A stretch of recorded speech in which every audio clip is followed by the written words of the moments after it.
What's up, everybody? It's Emil Werstler here, and I'm at JamPlay.com once again, and we're shooting a whole new batch of lessons for this year, and I just wanted to kind of give you a taste of what's to come, so check this lick out.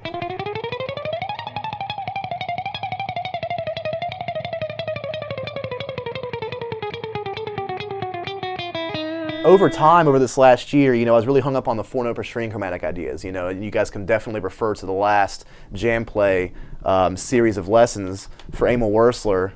This guy. That's about what it looked like last time. What I've realized to listen to a lot of gypsy jazz and just kind of, I don't know, just really trying to be more chromatic, there are a few things that you can do that with less fingers that can totally yield different results. And I really wanted to kind of point some of those things out today. The first thing I want to do is kind of look at the chromatic run, the chromatic line as in every note, in half steps. I'd like to look at that as a sequence. And this is a very Jimmy Rosenberg inspired lick, and I think that it can be really cool. It's kind of tacky. It can be tacky if it's abused, but if you really put it in there, it can be very devastating if you put it in there in the right spot. So what I'd recommend doing is having a target, having a note that you really want to go to, and trying to put thought into the composition of what you're doing, then relearn it as a lick, and then this stuff will make a lot more sense. The first example is going to be a 3-finger idea, and it's going to look something like this: ascending.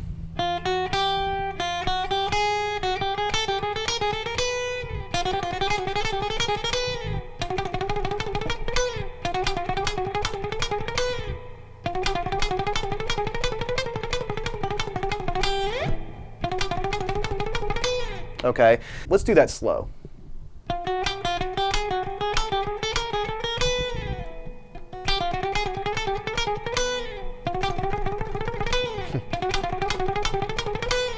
Okay, so that's ascending. Let's see what descending sounds like.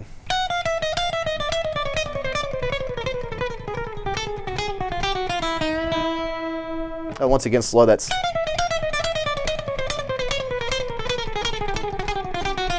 wasn't very slow, was it? Once again, slow. That's it.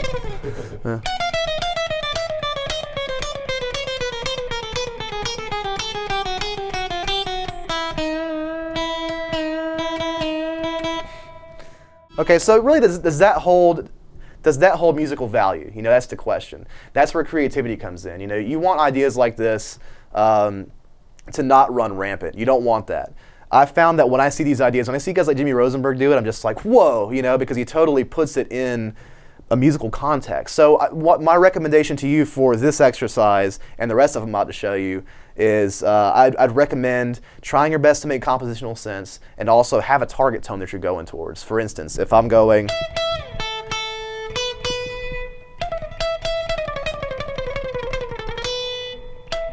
let's say I want to go from here to here, I'd go. There's a good example right there. So we're going from the 12th fret to the 7th fret. And then what I mean by compositional sense is, I don't know, just making it sound like it fits and it's not being forced. Okay, fast.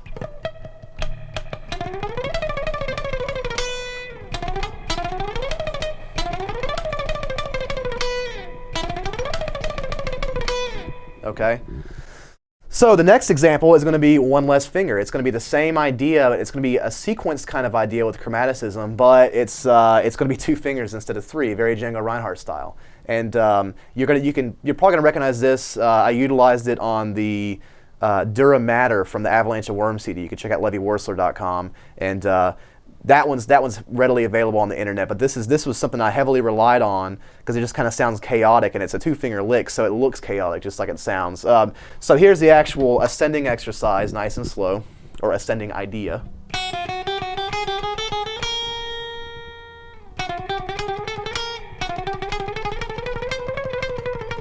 You guys got to kind of get the point, right?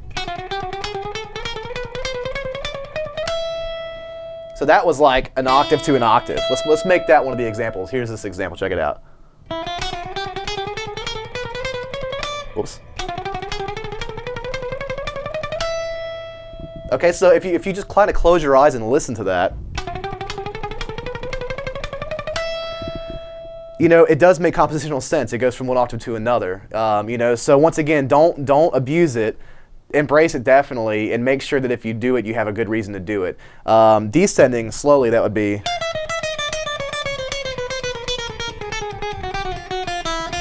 You know, something like that.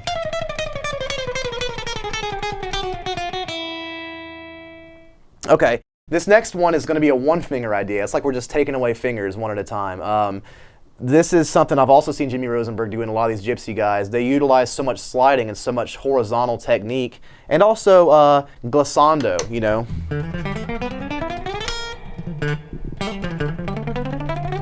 You know, for those of you that don't know what glissando is, you basically go in and playing all these chromatic notes, but you're doing it with a slide. You're covering that ground, executing the notes, picking every one of them, but you're sort of timing it correctly to where all the notes are in there.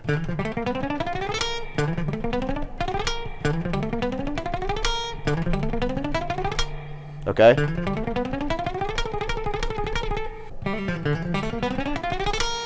There it is, slow.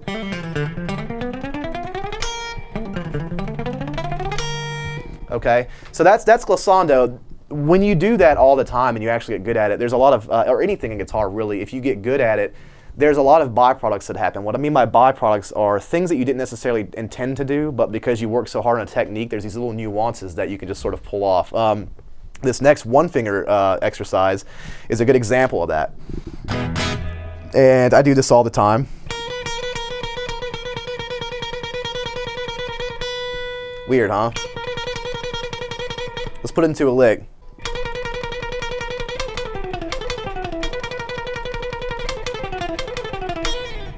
Okay, so slow, that's.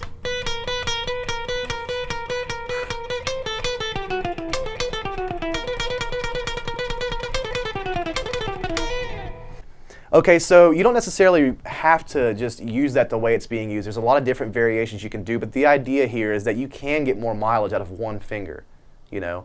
And that's really important. That's really important to know that you don't have to just have a finger account for a note. You know, a lot of these gypsy guys, they'll do stuff like, you know, considering that they can actually play more than one note with one finger by sliding, it's a very deceptive technique. I'm going to kind of throw a random example in here.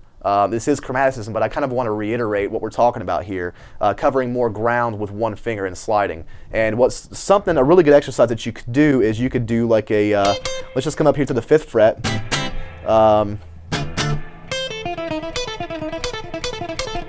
And here's a good example. If you close your eyes and listen to this,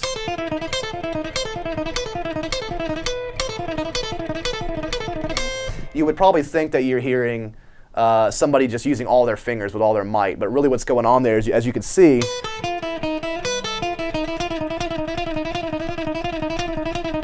once again, you would hear that, you would probably think that what's actually going on is,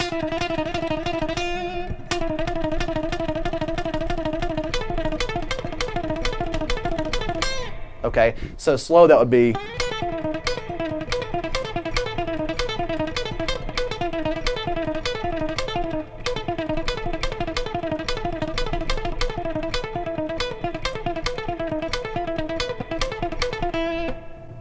Okay, so that's not necessarily chromatic, it's a very minor sound, but I want to reiterate that you can do more than one thing with one finger, okay, obviously, right?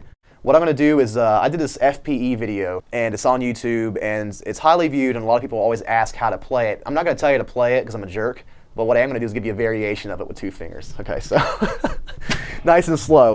This is a cool idea too. Let's just say that you're in A minor, and the lick is actually. I was really into like 4-note per string ideas, like 4 and 2, you know, so stuff like that. You know, something like that. You can really kind of, you don't have to move across strings when you're picking, so you can pick faster, pretty much as fast as you can go. But what I want to do is take that idea, sequence it with 2 fingers. It's going to look something like this. Yeah.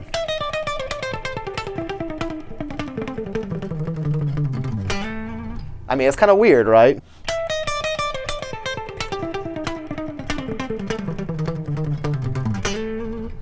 that's the idea. You know, you don't have to play something with all 4 of your fingers. You know, just because it's 4 notes a string, you can do a lot of different variations. And to me, the more 2 note per string you stay, it may be harder to go fast, but I feel like it's more solid live. I feel like it's harder to mess things up when you're not like doing these huge stretches and all this tapping and stuff. So that concludes today's lesson on chromaticism with vagueness, whatever you want to call it. It's just ways to outline things with chromaticism.